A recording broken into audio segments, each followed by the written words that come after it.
Olá, tudo bem? Novamente, em mais um encontro aqui no nosso canal, Leonardo Paixão, psicanalista. Podem se inscrever no canal e também apertar no sininho para receberem as notificações. Toda semana estaremos enviando mais um vídeo com temas da atualidade sob o ponto de vista da psicanálise. Hoje falaremos sobre Coringa, uma visão analítica. O filme Coringa é um filme que traz o Arthur Fleck, que é a personagem do Coringa, a vida real do Coringa, sendo interpretado pelo ator Joaquim Fênix. E o que é que nós temos em psicanálise a falar sobre a estrutura psíquica do Coringa? Nós temos aí então que falarmos de um pedaço do filme. Para os que não assistiram, poderá aparecer spoiler, e para os que assistiram e que querem ter aí uma visão da saúde mental, uma visão da psicanálise sobre o processo de construção do Coringa, nós estaremos aqui hoje falando sobre essa construção. O processo de construção do Coringa, ele vai se dar a partir da infância do Arthur Fleck, que é adotado por uma mãe que, ao ele ter contato depois com os arquivos no hospital em que ela foi internada, veio assim então o diagnóstico dela como paranoica e com distúrbio de personalidade narcisista, hoje chamado transtorno de personalidade antissocial. Está dentre os transtornos de personalidade antissocial. O Arthur Fleck foi uma criança, então, que tinha uma síndrome chamada síndrome pseudobulbar, que eu agradeço a minha esposa ter pesquisado a respeito e me passado isso, que é a síndrome onde há um riso compulsivo em momentos onde há dor, onde há sofrimento, e a pessoa ri. E em muitos casos, como se vê no filme, em momentos totalmente inadequados, está lá o Arthur Fleck rindo. E ele não para por conta própria, para quando então a síndrome por si mesma cessa o efeito fisiológico. O que acontece? Nós falamos em outros vídeos sobre o complexo de Édipo, certo? Nós vamos ver esse complexo edípico na personagem Arthur Fleck, onde a mãe, colocando para ele que ele teria sido o filho bastardo do Thomas Wayne, o pai do Bruce Wayne, o futuro Batman, ele vai ao encontro dessa busca pela verdade. E quando ele vai à casa do Thomas Wayne, ele simplesmente é rechaçado e fala-se que ele não é o filho.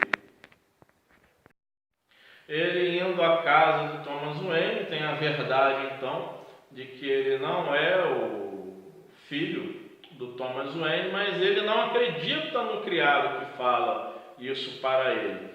Ele vai então atrás do suposto pai, Thomas Wayne, e ao ver que ele está como prefeito da cidade, a cidade em tumulto, e ele está em um ambiente onde há várias pessoas ricas, e assistindo um filme, um cinema com Charlie Chaplin, e ele se divertindo, dando risadas, ele, ao então observar aquilo, segue ao Thomas Wayne, vai até o banheiro, e no banheiro ele conversa e se coloca, dizendo o nome da mãe, dizendo que ele era o filho dele.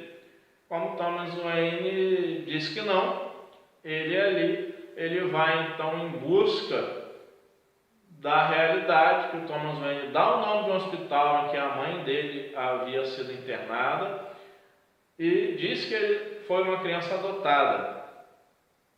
Ele sai então em busca, vai até o hospital, fala com um dos funcionários, rouba os arquivos, lê e vê que o Thomas Wayne dissera a verdade.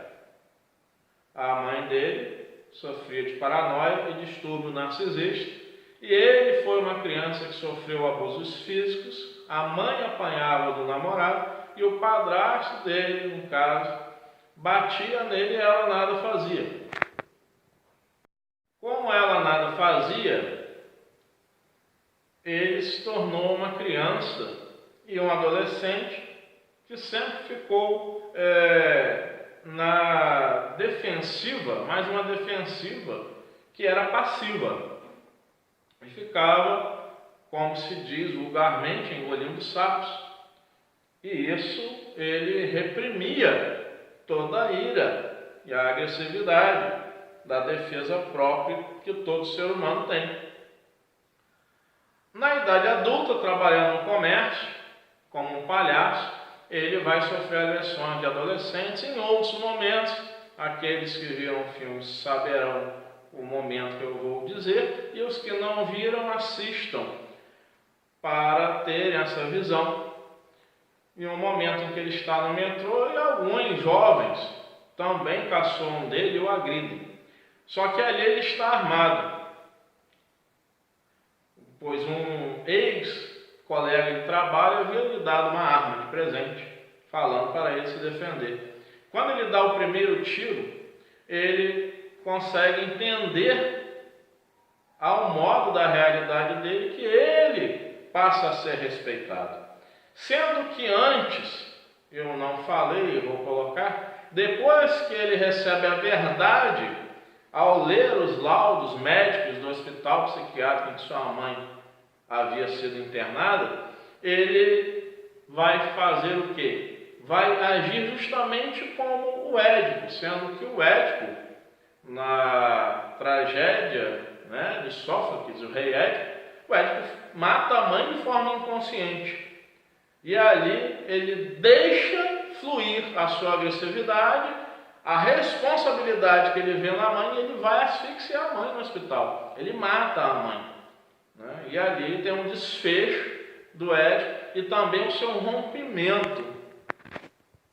A realidade de que ele, como até então um neurótico, ele rompe com um fragmento do id, ele rompe com um pequeno espaço de sua vida instintual e a deixa fluir sem maior controle, sem maior censura, até que ele vai percebendo, à medida em que ele vai matando, que ele é forte, que ele não é aquele menino frágil.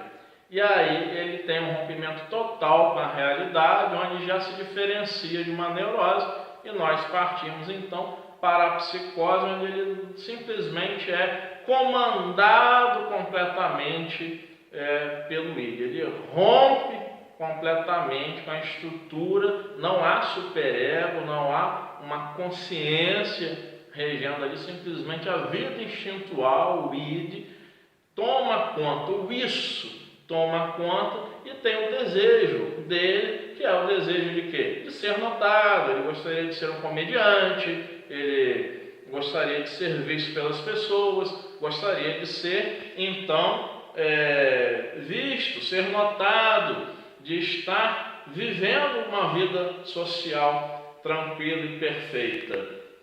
Vida social tranquila e perfeita na definição que se tem do que seja e do que se mostra a ele, Na revista Psique deste mês, nós temos aqui uma matéria de capa que é a necessidade de ser especial, é a necessidade que se tem de ser notado, a necessidade que se coloca nessa sociedade exibicionista, e é um termo usado na matéria, dessa questão de não se estar atento a de que ser imperfeito é natural, faz parte da natureza humana, que ninguém precisa ser perfeito para viver bem em sociedade. Será que nós também, fica a reflexão, não somos um pouco coringas? Será que dentro de nós não há aquela criança frágil do Arthur Fleck e aquela personagem que nós vestimos uma máscara em determinados momentos, que é a fortaleza, que é o coringa, mas que na verdade não é forte. Na verdade, cria uma personagem, se veste nesse papel e o representa a todo tempo, fugindo da realidade em si mesma e vivendo no seu próprio mundo. E quando ele faz essa fuga da realidade, ele se insere ali totalmente na psicose, vivendo o papel do coringa, ele promove um discurso, né, próximo ao final do filme, em um programa de TV, ele promove um discurso inflamado, um discurso que faz com que as pessoas da cidade o coloquem como um herói. Ele está sendo ali um anti-herói, né? Colocam ali porque ele falou, expressou aquilo que muitos estavam também vivendo. Ele viu que ele não estava só. E isso traz o perigo de trazer à tona uma sombra coletiva, né? O coletivo sombrio, essa escuridão que também nós possuímos. E nós indicamos um livro sobre essa questão que traz em discursos inflamados o domínio das massas de uma forma intelectualizada, mas também de uma forma delirante, que é este livro aqui, A Mente de Adolf Hitler, o relatório secreto que investigou a psique do líder da Alemanha nazista, do psicanalista Walter Serlanger, que já é falecido, e que em 2018 esta obra, este livro, saiu aqui para o nosso país, na tradução em português.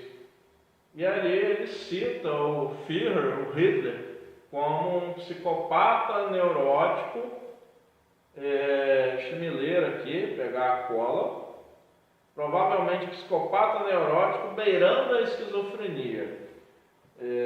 Esse é um diagnóstico, né, que foi dado, provável psicopata neurótico beirando a esquizofrenia. Não é um diagnóstico preciso, até porque foi um relatório secreto, uma investigação secreta, onde o psicanalista teve que não ter a pessoa no divã. Não houve ali uma análise pessoal do Hitler.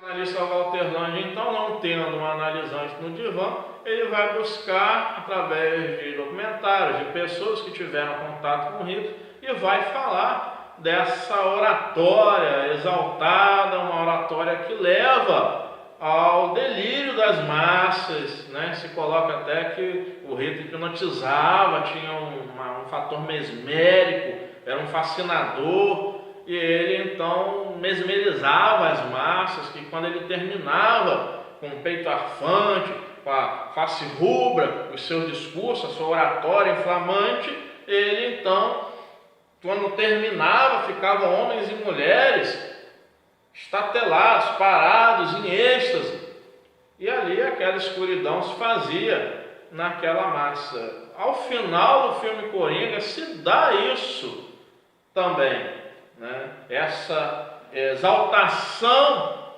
daquele papel que ele está vestindo, mas que não representa só ele.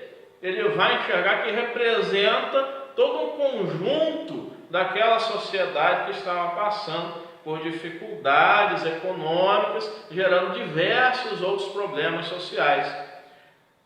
Vale a pena assistir ao filme Coringa, vale a pena assistido com essa visão dentro da psicanálise, de uma psicologia profunda, para nós percebermos o quanto a estrutura psíquica é formada desde a infância e o quanto é importante nós estarmos prestando atenção aos cuidados com as crianças. Até um próximo encontro.